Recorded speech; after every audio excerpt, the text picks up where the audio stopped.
Composer, producer, innovator, and visionary.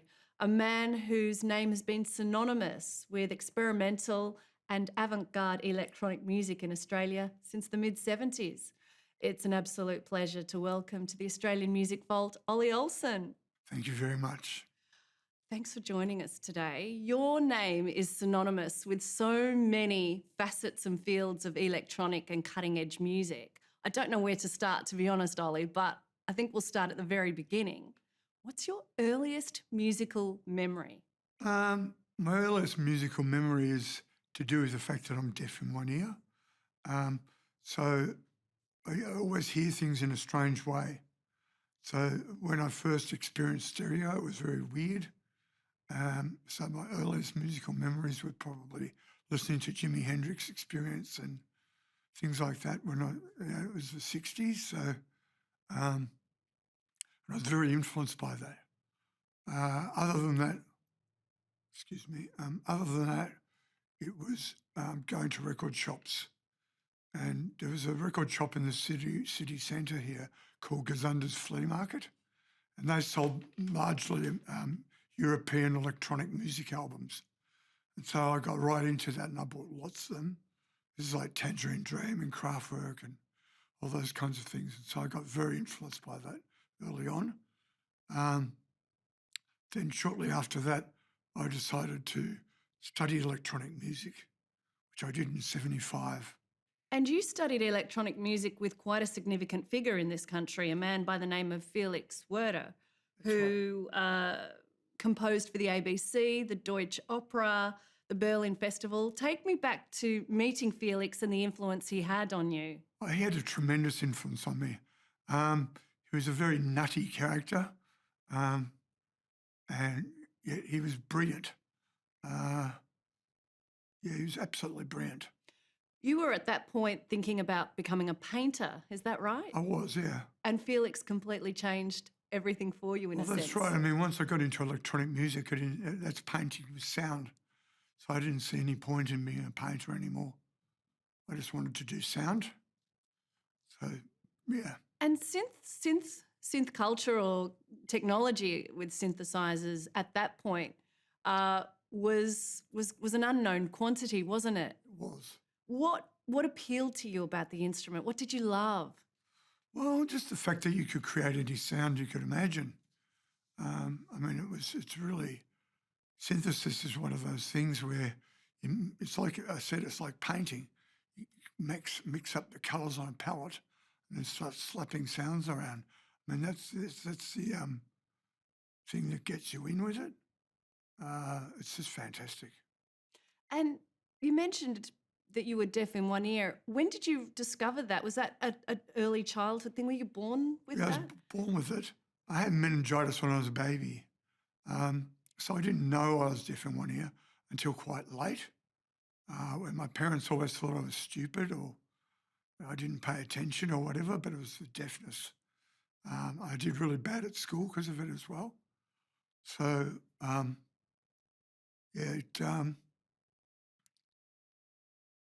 I didn't find out till I was about 12, I think. We went and had tests done and they went, "Oh, you're deaf." And yet you're hearing all this amazing music in your That's head. right, yeah. And I guess trying to make sense of that. That's right, yeah. What were your parents like? They were of Norwegian descent, weren't they? My father was. My mother was more of a Irish, German heritage. Did your mother impart Irish sayings onto you as a child? No? Just humour. Just humour. Yeah. What was memorable about her humour? She was really wacky. Maybe that's where you get it from. Yeah, she'd do things like be in a restaurant and she would get a salt and pepper shaker and start interviewing people at the other tables. She's very funny. And at 10 years old, you head back to Norway after being That's born right. and raised in Melbourne. Yeah. What was that like for you? It's fantastic. I love Norway. And if I could go back now, I would. Yeah. It's an amazing country. Why did you head back there at 10? Was that a decision Well, it your was father just to made? see family and that kind of thing. And then I went back again when I was a teenager, and I went back again as an adult. So I worked there as an adult, in a fish factory. It's very Norwegian. Yeah, it's very Norwegian. But it was great, you know, it was really good. Can you speak Norwegian? Yeah. Can you give me some? Jeg snakker norsk bra. What's that mean? I speak Norwegian okay. So the mid-70s in Melbourne, punk rock emerges, and you are in a band called The Reels, a short-lived band. Yeah. However, it's your band, The Reels and the Boys Next Door, that are pretty much representing punk music That's in right, the there city. wasn't much.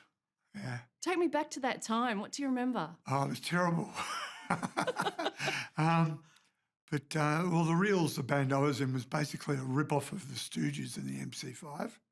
So it was like Radio Birdman. We were all right, but I mean, it was pretty lame stuff. The Boys Next Door were much better at the time. And it didn't last very long, the punk scene. That early punk scene, it was very short-lived. And the first night The Reels did a gig, had a party afterwards, and that party I met Roland Howard, and Roland and I got on like a house on fire.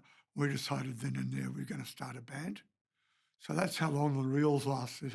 I did 2 gigs with them, and then I joined our band, formed a band with Roland. That, of course, was the Young Charlatans. That's right. What do you think it was about Roland that you gravitated towards? Well, he was a really interesting person, really warm and funny, and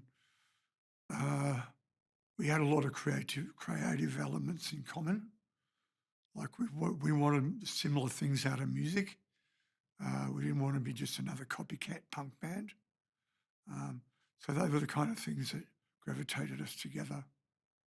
It's been said before you met Roland that you used to make noise, but he really taught you elements of songwriting and That's right. songcraft. That's right, yeah. How did he present that to you, or how did you learn from him? Well, I mean, purely by the fact that he wrote songs. I mean, I never wrote songs before that. I just made noises and stuff. So, he taught me the whole chorus, bar, verse, all that stuff. Like I'd never been familiar with that. So I learned that off Roland, songwriting. Mm. He brings to a rehearsal a song that is now widely considered an Australian cult classic, Yeah. Shivers. What do you remember about first performing that song in a rehearsal? I thought it was like a country and western song. But I thought it was great. Well, he always maintains that it was written quite tongue-in-cheek with a humour, Yeah. with a humorous attitude. But of course, once Nick Cave got hold of it, he made it this emotional, quite serious song. Yeah, he made it really pompous. But I think Roland's initial way of doing it. There's a version of it on what's that show on ABC called? Clinton Walker used to host it. Ah, I can't remember now. yeah. But anyway, he did a cover. He did his own song there, and it was the best version I've heard of Shivers. Wow. It was fantastic. It's on YouTube. You can find it.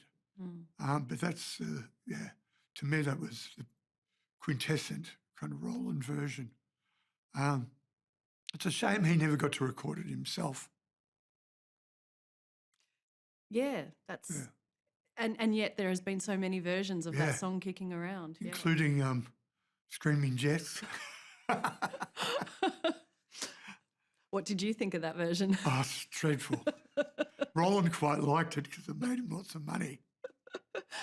Considering Roland was 16 at the time, it's a remarkable composition, and considering how it's transcended each decade. Yeah, that's right. Yeah. He certainly had a gift. Were you guys running around like absolute, kings of the city at that point? A little bit, yeah. Young Sheldons were very hip at the time, so I don't think we ever thought we were kings of the city, but there was that element to it because it was still very early in the punk scene. And if you had a band, you were kind of cool. So we were kind of the coolest band of the lot at the time. So, and we didn't last for very long. We only did 13 shows, I think. Lucky 13. Then we split up. Yeah. Talk me through the little band scene, because this is often talked about when mentioning the Boys Next Door and Young Charlatans Well, too. that's a little bit later. That's a little bit later. That came about, I mean, after Young Charlatans, I formed Whirly World. Mhm. And then Whirly World were an electronic band. That's what I'd really wanted to do. So I formed Whirly World, and that was just straight after Young Charlatans. And Whirly World ended up living next to the Primitive Calculators, and we became really good friends. And their equipment and our equipment became the reason for the little bands having an existence. Because what we'd do is our friends would want to do a band, and we'd loan them equipment, and they'd just do whatever.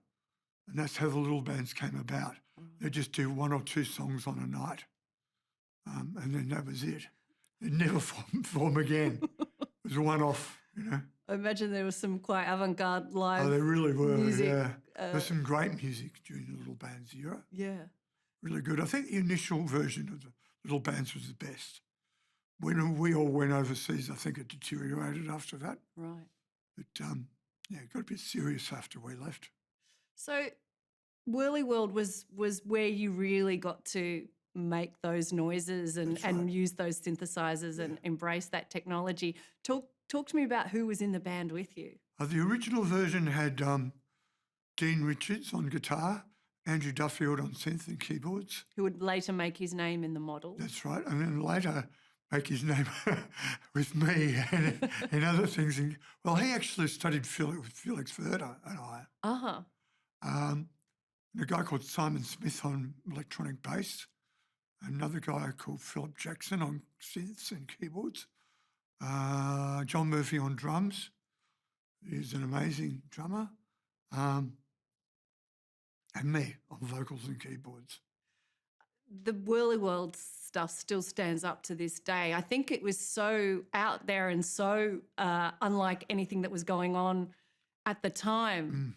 What are your memories of creating music in Whirly World? They're really good. I mean, particularly the second version of the band, which had a different lineup, which was just Arnie Hanna on guitar and effects, Greg Sun on bass, myself on vocals and clarinet and effects, and John Murphy on drums again. But it was really free form, and I loved that band. I mean, it was just so cool. And recently, all the Whirly World stuff got re-released in Chicago on a label called Hozak Records. So that was combined all the Whirly World recordings, which was great to see that it got a reissue. What do you think when you hear your music Oh, again? it's great. It's great, yeah. Yeah. Does it take you back to that time? Yeah, totally, yeah. Where were you? Were you living in inner city Melbourne at that point with Yeah, Whirly well, World? I was living in Fitzroy Was mainly. it a scuzzy share house, Ollie? Yeah, yeah, totally. I'm sure there was some interesting characters that There came through was, the door. yeah, a lot of weird stories there. Yeah. We used to play poker for chips, you know, for hot chips. How'd you fare? Not very well. You also had a great look at that point. Lots of suits and I guess really sharp looking, which was not the punk ethos of the time. No. Can you just talk me through what you remember about your wardrobe? We went through different phases. I mean, I went through different phases. I wore suits for a while, and then that was more Young Charlatans era. Then when I got into not wearing suits, I was just wearing sloppy T-shirts and pants and stuff. That was more Whirly World. I just didn't care anymore about what I looked like. It was all about what it sounded like. Yeah. So there was a great divide between St Kilda and Fitzroy. Like North Fitzroy, and that was not into fashion at all, whereas St Kilda was. Like, so you had the Boys Next Door, and they're all very fashion conscious, whereas we weren't. Mm-hmm. We were the opposite of that. So yeah, it was quite a different scene. And were you ever part of the Crystal Ballroom? A little bit, because you'd play there inevitably. Mm-hmm. But we tended to play in Fitzroy more. So Boys Next Door have made no secret of the fact that heroin was rampant around that time. Yeah. Was that obvious to you at that point too? yeah, Yeah. it wasn't as bad as it got in London, because I moved to London not long after Whirly World. In fact, right at the end of Woolly World. And heroin was really bad there. A lot of people I knew were really into it and kept becoming junkies and all that sort of stuff. So it got really bad. But yeah, when I came back from England, people were doing smack a lot Right. and people were dying. Mm. So it was really horrible. Yeah. Did you lose a couple of friends? Yeah. Yeah. Quite a few. Must have been tough. It was tough. Yeah. So you and John Murphy, the drummer from Whirly World, brothers in arms at this point, decide to trek over to the UK. What was the initial impetus for going over there after Whirly World? Well, you didn't disband, but you just decided to. We decided it was as far as we could take it here. Look, the original impetus was that we could hopefully do well in the UK and have a reason to succeed. We really loved a lot of the music coming from there and thought we had a spot there. But it didn't work out that way. What happened? Nothing. Nothing happened. I mean, that was the thing. I mean, we had formed a new band called Hugo Clang. We did a few shows, but then we just got too poor and too weak and that kind of thing. And that's when I ended up moving back to Norway and going to work in Norway. In a fish factory. Yeah, in a fish factory. Well, my original idea for it, and I followed through, was to save enough money to make a record, which I did. So I went to Berlin and made a record after that. Was that under your own name? Or It was just under Hugo Clang. Yeah. I couldn't get a release for it, but eventually I got it released in Australia under All-Go-Go Records. Mm-hmm. They released it. But yeah, my English trip wasn't terribly good. And the elements to it, they were all right, but I got to see a lot of good bands. Who'd you see? Joy Division Oh. and, Well- Throbbing Gristle. You didn't enjoy England so much, but John Murphy decided to stick it out and Yeah, he actually loved it. did quite well. Yeah, he loved it because he's a great drummer. He got lots of good gigs. So, I mean, I'm not that kind of musician. So he did quite well and he was there for many years. Yeah, yeah. In fact, just before he died, he was still there. So he was either working in Germany or London or whatever. I want to talk about Iggy Pop for just a brief moment Okay. because he inspired you or told you to head overseas, didn't Yeah. he?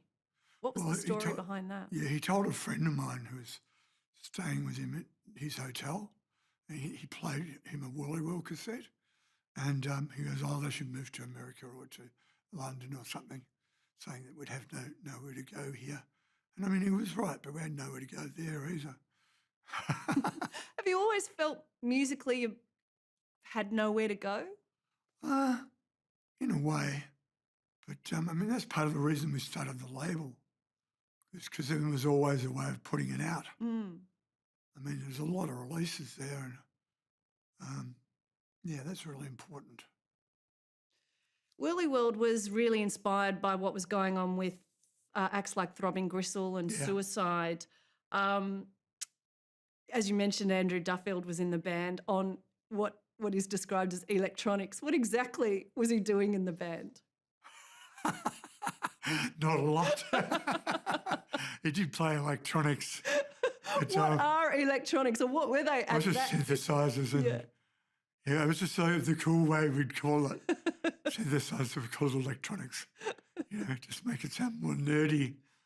But yeah, I mean, Andrew played electronics music, so that's what he did. Yeah. Missing Link put out your records, Yeah. famously run by Keith Glass, who really seemed to put out records by bands that were doing stuff in Melbourne. I mean, that back catalogue of Missing Link at that time really is a reflection of what was going on in the Melbourne yeah. music scene. Keith was great. Talk me through meeting Keith and putting your records out. That was obviously a respectful Yeah, well, Keith was relationship. fantastic. I mean, I knew Keith for years from just going into his store and shopping. And then I paid him the Whirly World stuff. He loved it. He said, "I'll put it out." And we've always had a great relationship. I don't know if he had the great relationship with the other bands so much, but I remember going up to him a few years ago and saying, "Hey, listen, Keith, I just wanted to say, if I was ever an asshole, I'm sorry." And he goes, "Oh, no, you were great." because I know that he had problems with other bands. Um, but he was fantastic. I mean, he documented that whole period really well. Then Bruce Milne kind of followed up from that. Yeah, yeah, yeah. And Bruce would obviously put your No records out a little Yeah, bit later that's right. on. Yeah. In 1980, you released the Whirly World 12-inch single, just called Whirly World, but features a track on it called Win Lose. Possibly one of your best known Whirly World tracks Yeah. because it would rear its head later on the Dogs in Space soundtrack. I still find it an incredible song to this day. What was going on through your mind when you wrote that song? Because there's elements in there. It's where you really come to the forefront with your singing as well, because Whirly World was a great vehicle for your vocals Yeah. and lyrics. But I love that line. I can't feel my feet standing on the ground. I can't feel the passion in anyone. It's pretty bleak, isn't it? That was Whirly World anyway, wasn't Yeah, it? it was. Yeah, look, I don't know where that came from. It's just me Yeah. writing, and it came out and I sang it. And that's the way. I mean, I never think about things too much when I write. It just comes out. And you have to you go back and look at it with reflection and, oh, yeah, it's kind of all right. You once mentioned that you were influenced by Scott Walker, Pete Hamill, and David Bowie vocally. Yeah. What influence did they have on you? I was mainly Scott Walker and Peter Hamill. Bowie, so much so, but I mean, he was more influenced by Scott Walker than I was. So I think, but Scott Walker had a huge influence on me, songwriting and stuff like that, and just his willingness to be out of the norm. Peter Hamill, because he was just off his head and totally amazing. Bowie, because he was Bowie. Yeah, look, I was influenced by all of those guys. They're all quite similar in a way, except Scott Walker wasn't British. 1985, Orchestra of Skin and Bone. Okay, yeah. And this is really interesting because you form a friendship with Marie Hoy, who would play significant roles in a lot of your musical projects. Yeah. What was it about Marie Hoy that attracted you to her and working with her? Well, we were going out together. That had something to do with That it. helped.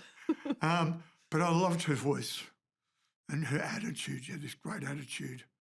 She was always willing to learn how to do things differently. So with Orchestra of Skin and Bone, it was all about relearning how to do things, because we basically built instruments and created new ways of playing them and stuff like that.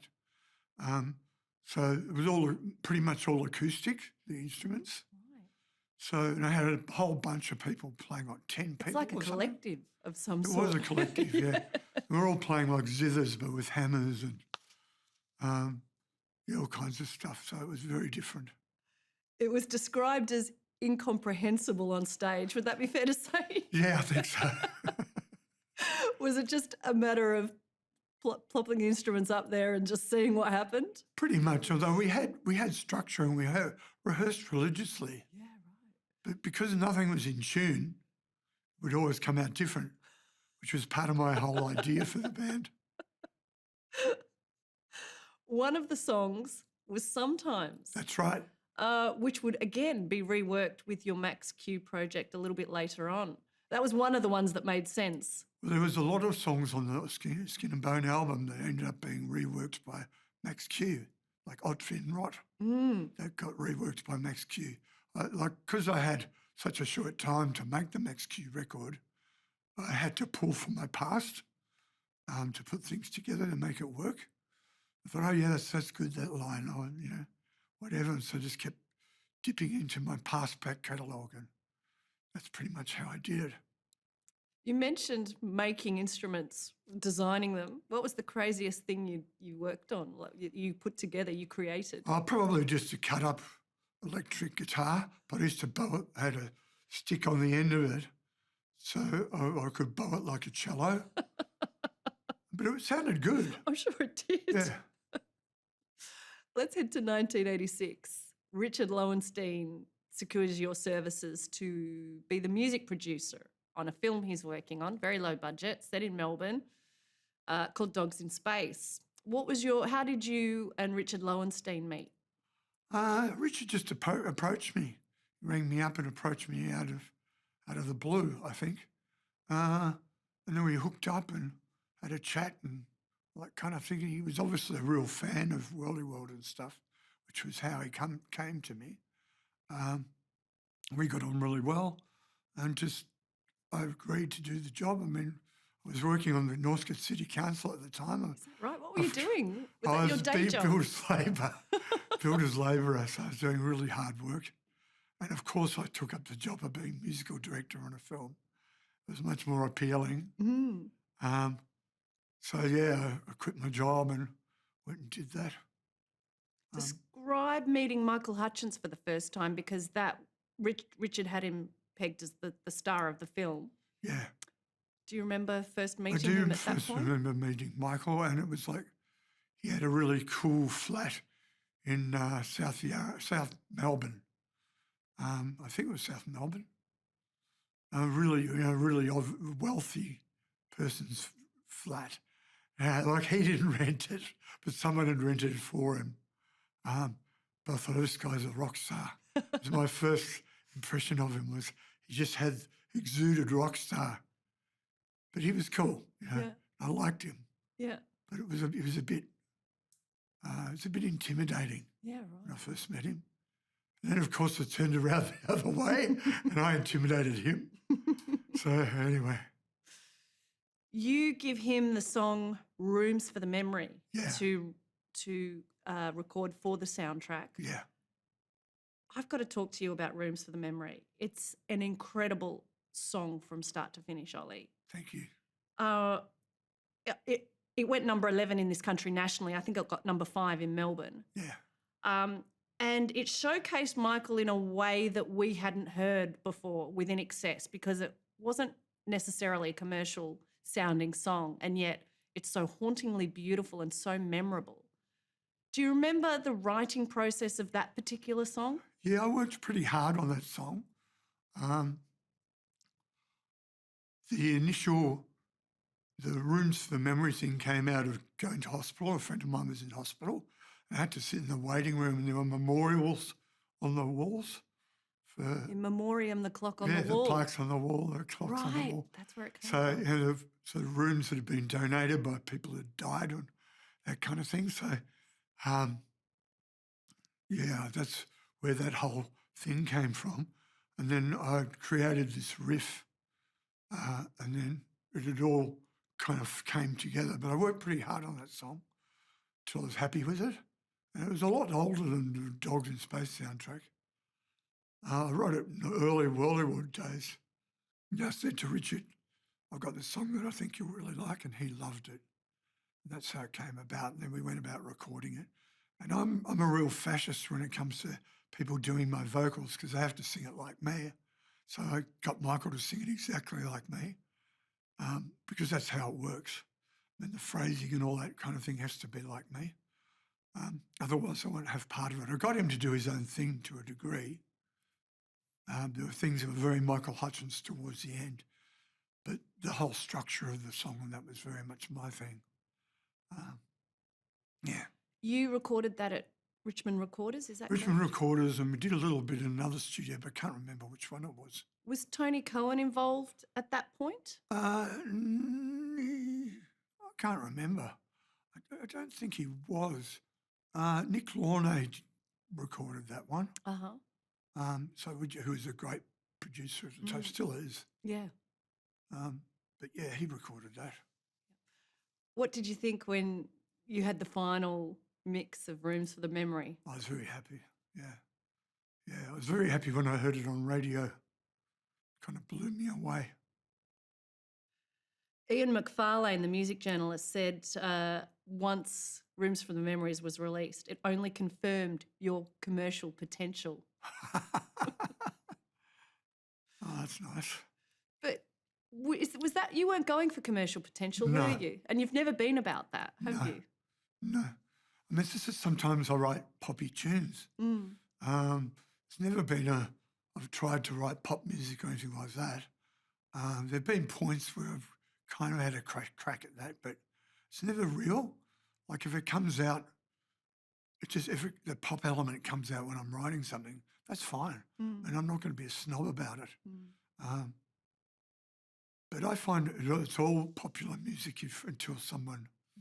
It's like that great quote of Louis Armstrong: "All music's folk music," because I never heard no horses sing.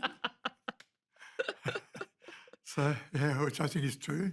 What did you buy with your first paycheck from the Dogs in Space record? Oh God, I don't remember. Uh, oh, probably a sampler.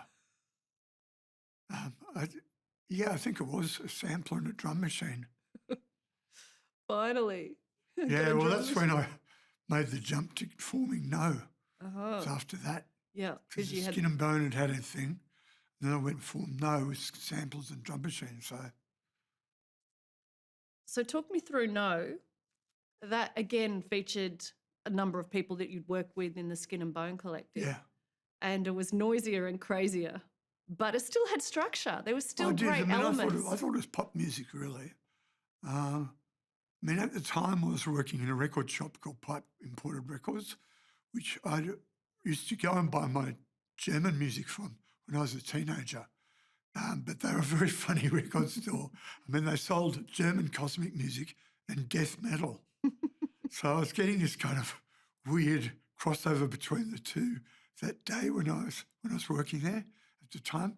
And then I'd go home and put music together that was like that. Yeah, So there's a cosmic music and death metal. I stuck the two together and No came out of it.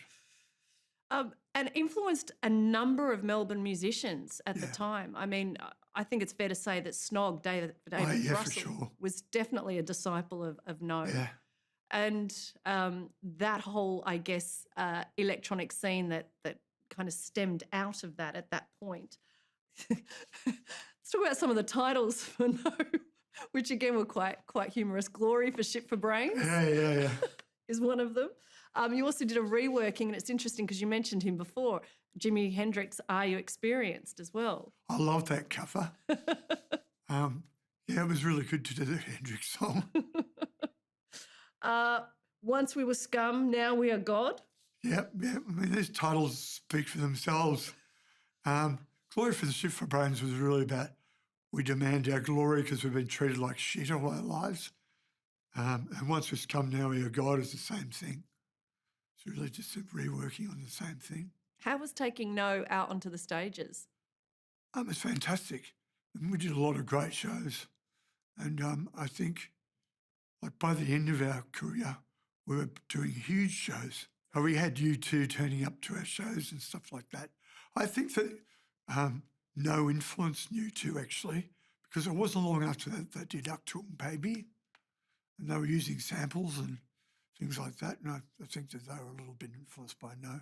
How did you two end up at a No show in Melbourne? I don't know. Richard Lowenstein maybe brought them. Okay. Because around, and I might be getting my timelines mixed up, but at some point you work on the Echo Homo record. That's right, with U2. With U2, which Bono sings on the B-side of one of And their the Edge releases. plays guitar. Yeah. And the Edge play. So talk me through that. Well, that was weird because Troy Davis was Echo Homo. was Echo Homo, but I also was, and so was Gus Till. Right. Oh, and the second one, Gus wasn't involved, but I was involved in both of them. And Troy had this amazing knack of impressing people, and he impressed you too. He made a clip with them and stuff, but he convinced them to come in and make a record, even though Troy wasn't really a singer or whatever. So he just go, come on, we'll put some beats together, and I've got my friends, U2, and they'll come in. And sure enough, they came in and they were drunk as anything. And I got the Edge to just play guitar, and I just recorded it and then sampled bits that were good and got the Bono to do the same thing, got him to sing over it, and then sampled him and played him in. That's how he did it. So it was all just constructed like that. It's bizarre, but Yeah. brilliant. Worked. Was that your only meeting with you two? No, I'd met them after that because we got on really well, and they'd invited me to their concerts a couple of times, so I went to see them play, which was quite interesting because I thought, geez, they got a lot of hit songs because, I knew nearly every song and never owned a U2 album, so It was interesting that Michael Hutchence also appears in the Motorcycle Baby Yeah, video that's right. of Echo Homos. That's right. Well, he was a great friend of Troy's. Yeah. So let's go back to Michael Hutchence. He has this top 20 hit in Australia with Rooms for the Memory, your Yeah. song. He contacts you a few years later to work on what he initially thought would be a solo project. That's right. Yeah. That morphed into Max Q. Yeah. Do you think he was inspired by the Rooms for the Memory song so much that he felt that there was obviously a great working relationship there with Yeah, you? I do. Basically, he called me up when I was working in a record store again. Pipe imports. No, it was another No? one. This one was Collector's Corner. Collector's Corner. They're still around, Oh, I I think. remember them. Yes. And he called me up there and I said, I've got a few tunes that I've written, so maybe you'd be interested. He got me to come up to the hotel and play 'em. Of course, I had to go to the hotel. He wouldn't come and see me. I had to, so I put the tunes on for him. He really liked them. And we just kind of started working from there. We did like 2 or 3 tunes at Rhinoceros Records in Sydney. And I got my friends to come in and play on them. And then that turned into a whole album because he was like, oh, this is so great. I've got to keep going with this as a group project, not a solo album. So, which was great. So it turned into Max Q.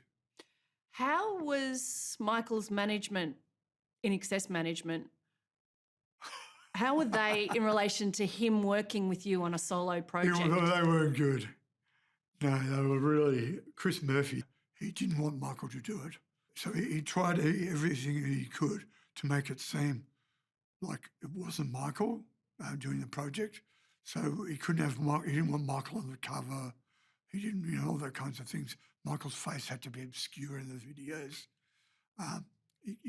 Michael had to cut his hair. I think it was Michael's choice, actually, to cut his hair.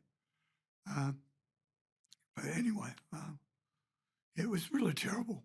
Do you think that was a control issue because he was worried that Michael would have success with this particular Yeah. project and maybe that would I guess put In Excess in a precarious position? I think so, yeah. I don't think it really mattered that he had 2 bands. I don't think it would have mattered at all. Would have helped each other. It worked out that way that it did. I mean, so what if Max Q made a gold record? I mean, it just means Michael got more money. It's no big deal, really. With Max Q, you recorded the song Way of the World, Yeah. which subject-wise is still as pertinent today as it was when you recorded it back in 89. Yeah. What was going through your head at the time when you were writing those lyrics? Pretty much all that's in the lyric. Again, it's a song that I really worked hard on. I'd have to say, of all the songs I've ever written, it's probably the one I spent the longest working on. I remember when I was writing and I was sitting on a balcony and just working really hard on the words, going, oh, it doesn't work. I'll try this, It was the first time I've ever really done that because I'd already had written the music and I was convinced that I'd had a good song there. So I just worked very, very hard on it. And look, a lot of those things are like, whether it's God or the Bomb, it's just the same. It's only sharing another name. I mean, they're all things that I firmly believe.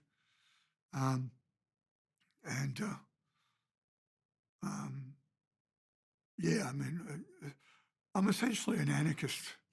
So they're very anarchistic lyrics. And it was great seeing a song like that in the top 10 or whatever, because it actually got me into into ASIO. Is that right? Yeah. What, they investigated you? Yeah, Michael told me, because Michael Hutchence had so many connections, and he told me that they were keeping an eye on me because I had these lyrics. Whether it's God or the bomb, Yeah. it's just the And same. all the stuff about money and banks. Well, yeah, because I think the opening lyric is "You are born with a gun to your with a Yeah. gun to your head." Yeah, you were born into this World world with a- looking down the barrel of a gun. Oh my goodness, ASIO, Yeah, that's nuts. it is nuts. I don't know if I believe it or not, but Michael told me and had an awful lot of connections. Yeah. So, It still gets played on commercial radio to this day. yeah, Do you still see royalties from a that? tiny bit. Yeah. Yeah, And of course, he did Sometimes, Yeah. which opens up the Max Q album. yeah. How was he singing your lyrics? Because he came to you initially with songs that he'd written, and yet I reckon about 90% of that Max Q album is Ollie Olsen. Well, it is, yeah. Yeah. So how did that work? Did things change in the recording process? Well, there were things where we'd collaborated, where I'd go, I'll look over the lyric and I go, oh, that doesn't really work. What about this lyric? And I was kind of teaching him at the same time about lyric writing. And then he taught me how he did it. So it was really collaborative. Because it was very short recording sessions. Like it wasn't like in Excess and we didn't have months to make an album. We had a month to make an album. So, or maybe a bit longer than Was a it month. done in pieces then? Yeah, Yeah. it was. We did all the recording up in Sydney and then we went to New York to finish it. Now, in New York, was a famous name who worked on that record, producing it. Was it Todd Terry? Todd Terry, yeah. Who's really big in dance music circles back in the 80s. That's right. Certainly He was amazing.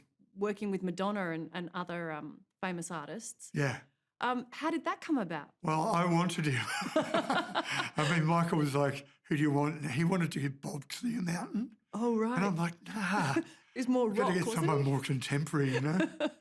And I had a choice of Marshall Jefferson or Todd Terry. They were both very hip at the time. We got Todd, which was great. Now, had you been to America before you went to New York with? No, So how was that for you? it blew my mind. It totally blew my mind. In what way? Everything about it. I mean, New York was really great at that time. Still lots of graffiti and lots of gangs roaming the streets and all that kind of gritty stuff in New York. It was a bit scary, but yeah.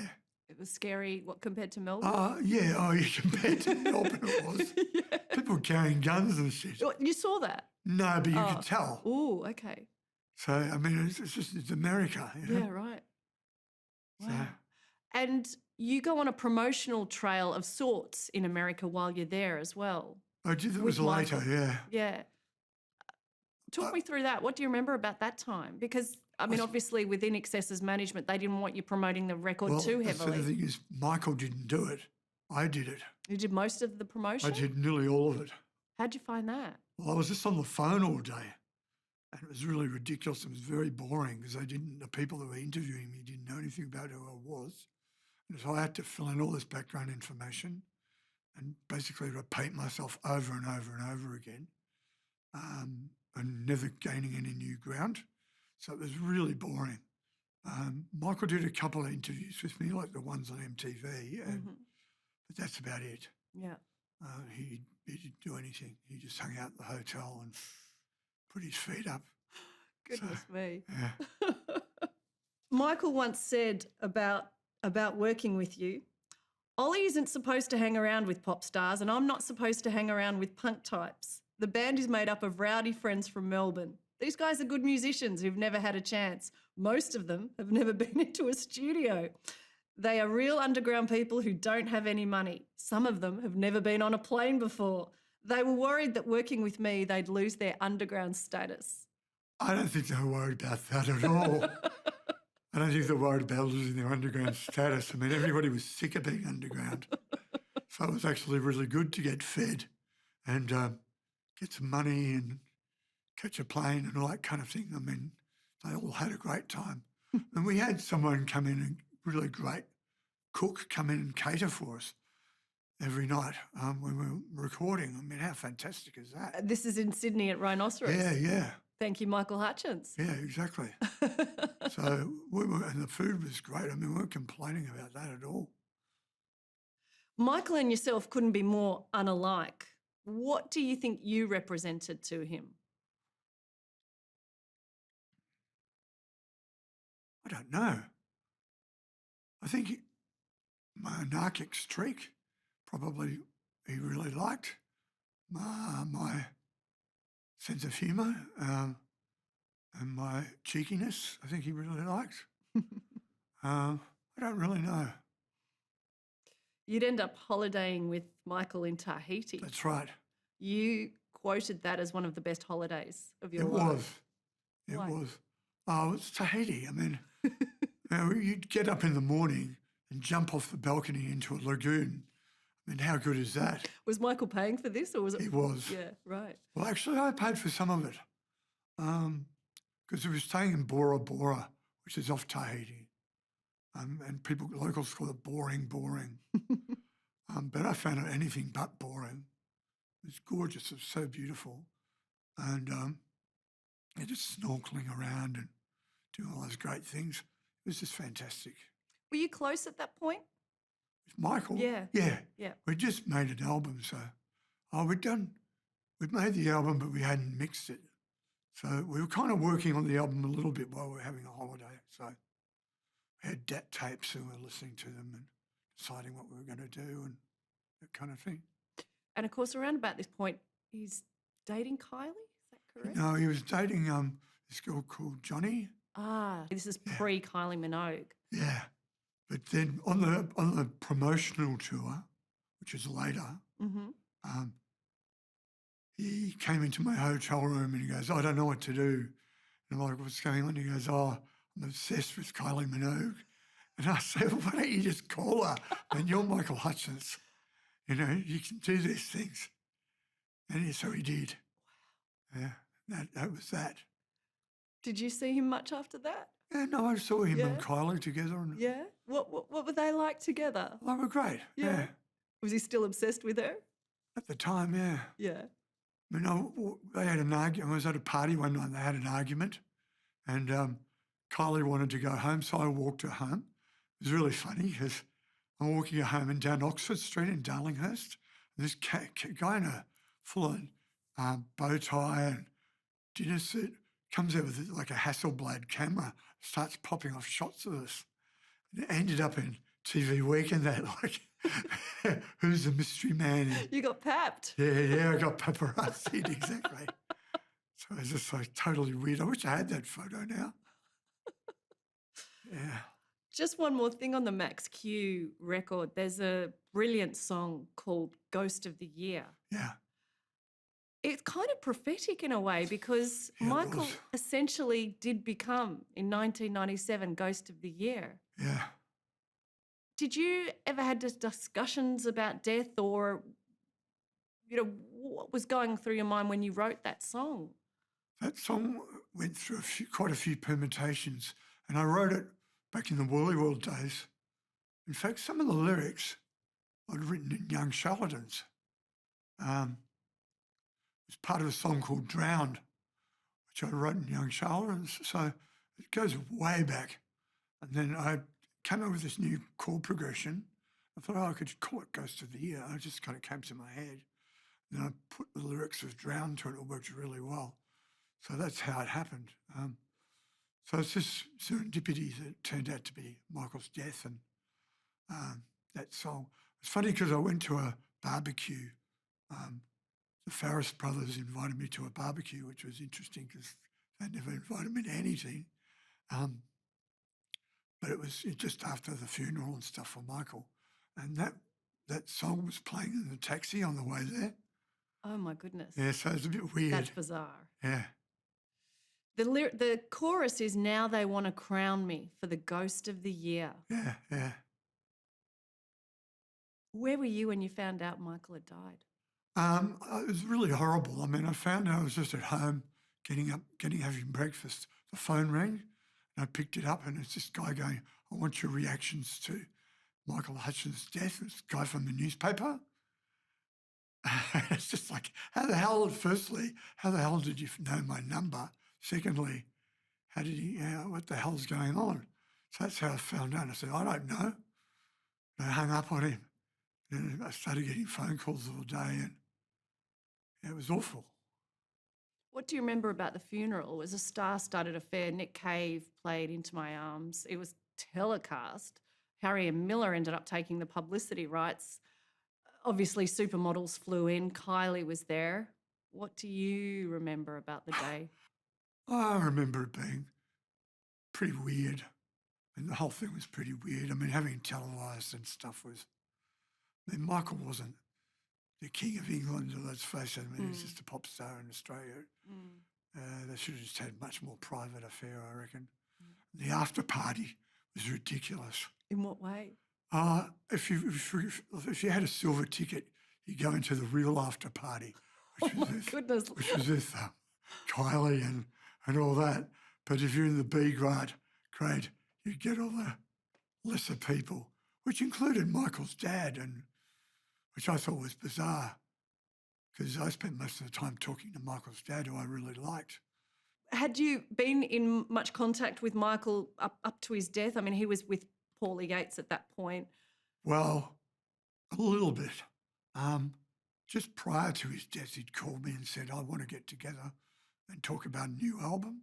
Wow. That was like when he was in Australia. Like he wanted to talk to me about doing a new album. So yeah, that would have been very, very interesting to see what that would have happened with a new album.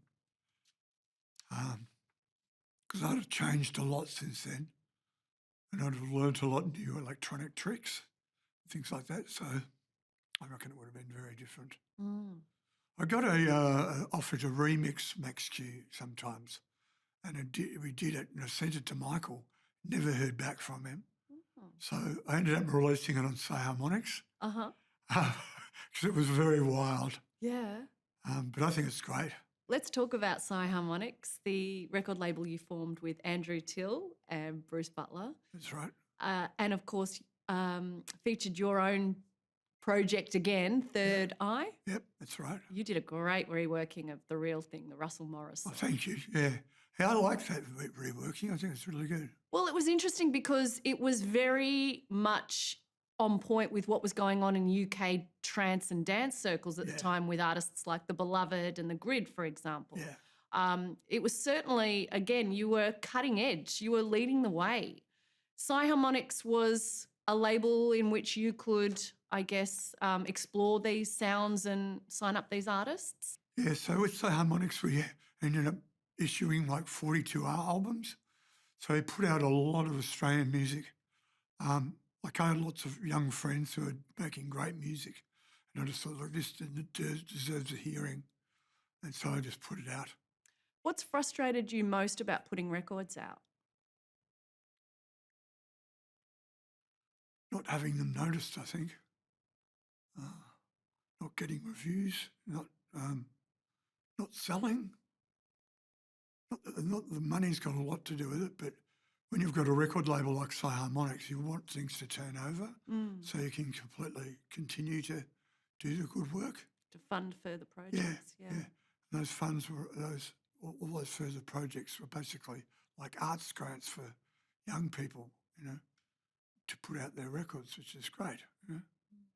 Did you ever make money from releasing records? No, not really. No.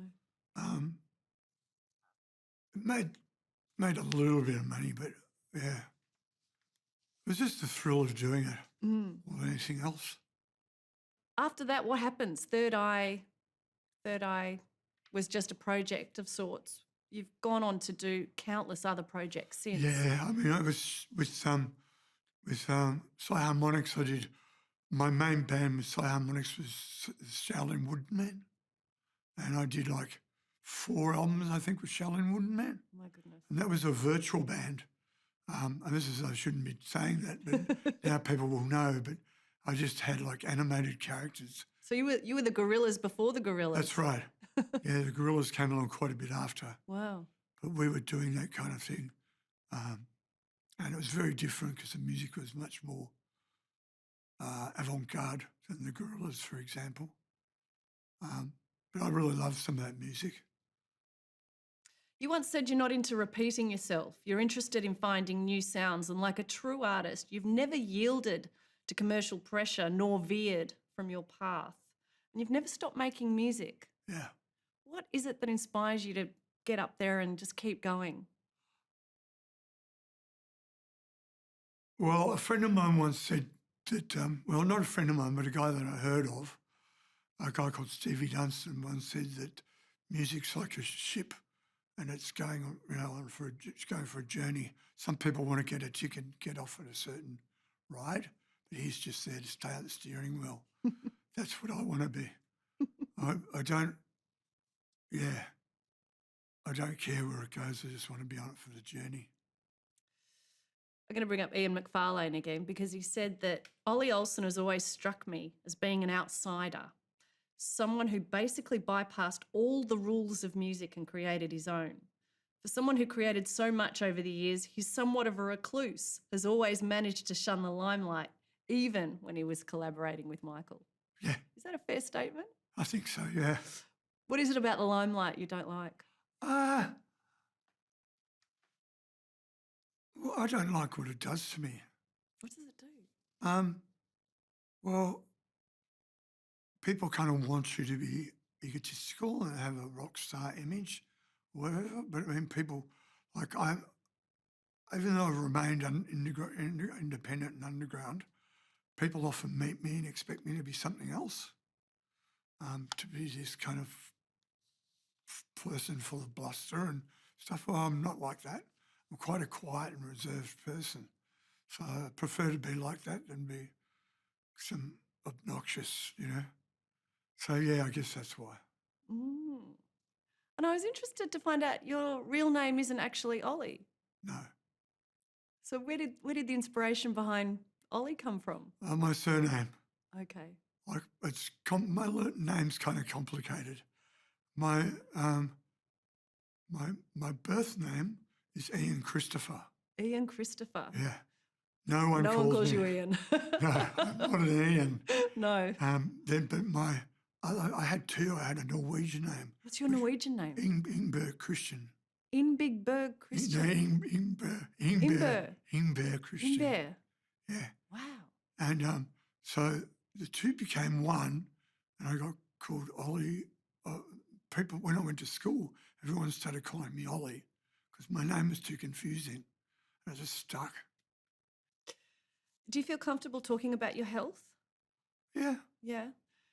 At some point you had a breakdown, and you had to regroup, I guess, and take stock. You stopped making music for a while. Yeah. So what happened? Well, I've got this illness called multiple system atrophy, and it's like Parkinson's. And I spent a lot of time in hospital. So it's progressive, this illness. So I don't know how long I'll be around for, but it'll be around for a while. Just, I mean, it's just like some days I feel good, some days I don't feel good. But clearly I can't walk anymore. So it's taken a big toll on me. But, I can still make music here and there. It's interesting because when I mentioned earlier Andrew Duffield a couple of times from the Models, Andrew and I are working together again now with an old school friend as well called Bill McDonald. I mean, that's the thing is Andrew went to school with me, and so did Bill McDonald. And Bill McDonald made his name, I guess, in Frente. Yeah, and now he's in time. Paul Kelly's band. And Paul Kelly's band, yeah. So we're making really weird music together. How weird is it? It's pretty weird.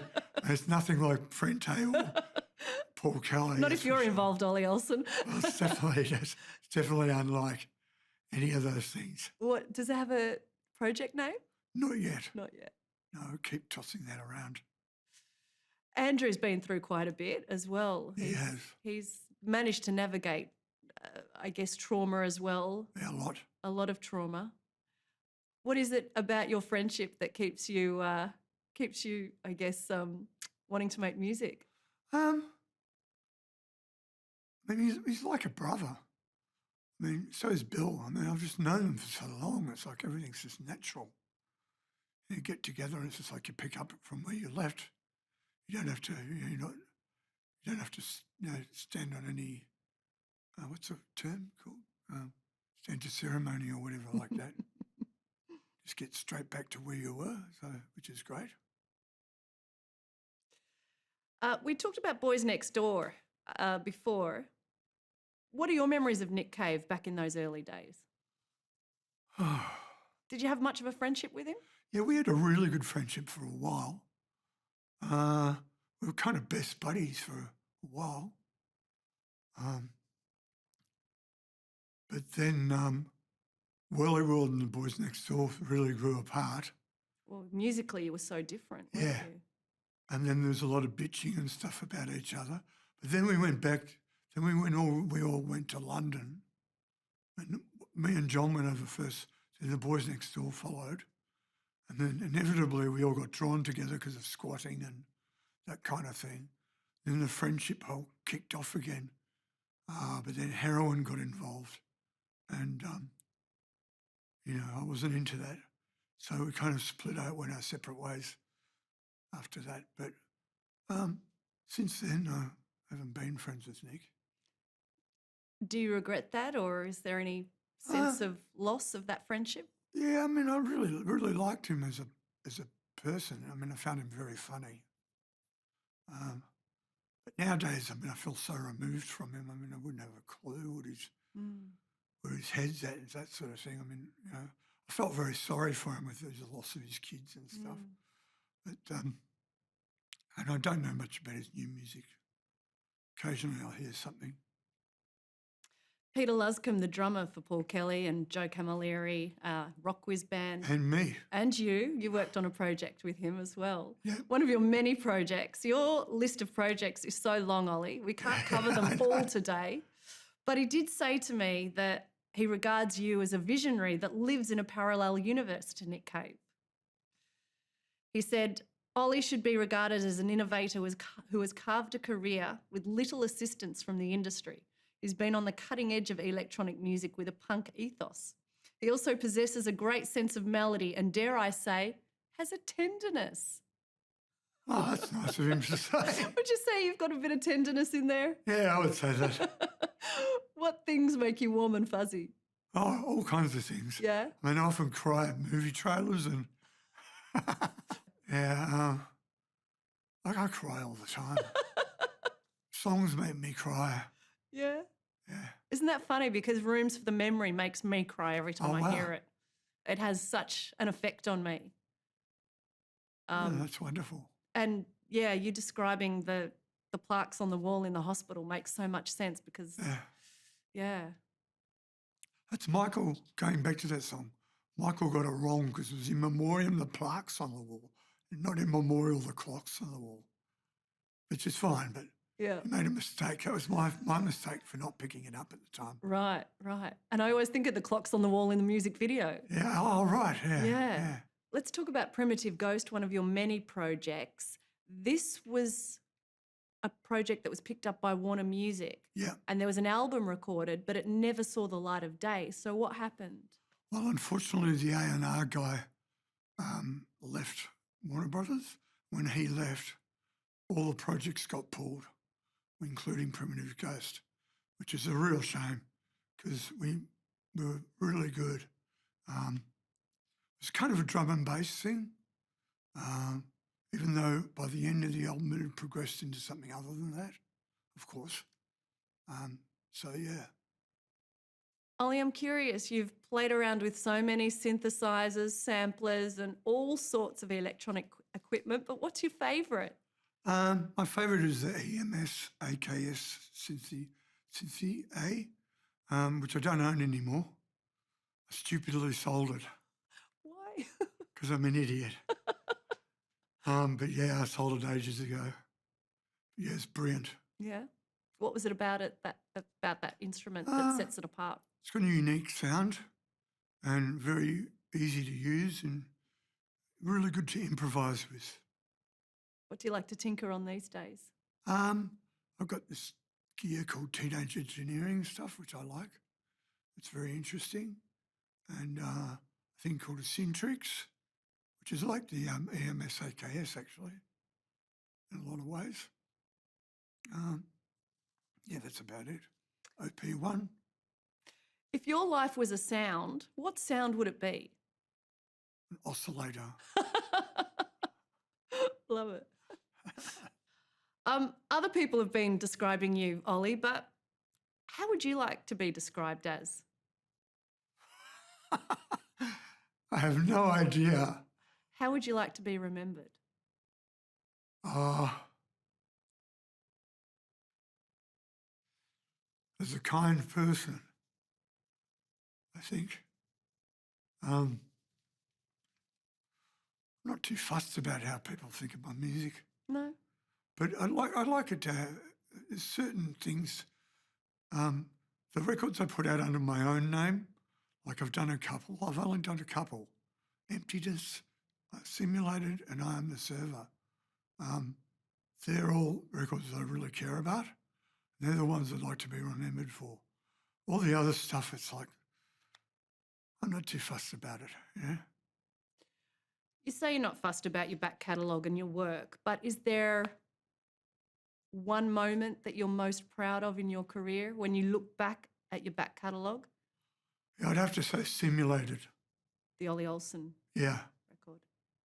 Because I spent so long working on it. I spent like 5 years working on it, I think. And it's like a classical piece of music. It's very, very intricate. Everything relates to it, everything else, and yeah, there's a lot of work that's gone into that record. But look, I like a lot of the albums. I mean, to be honest, I'm very happy with a lot of them. Ollie Olsen, it's been wonderful getting to know you today here at the It's been Australian great Music talking to Bowl. you as well.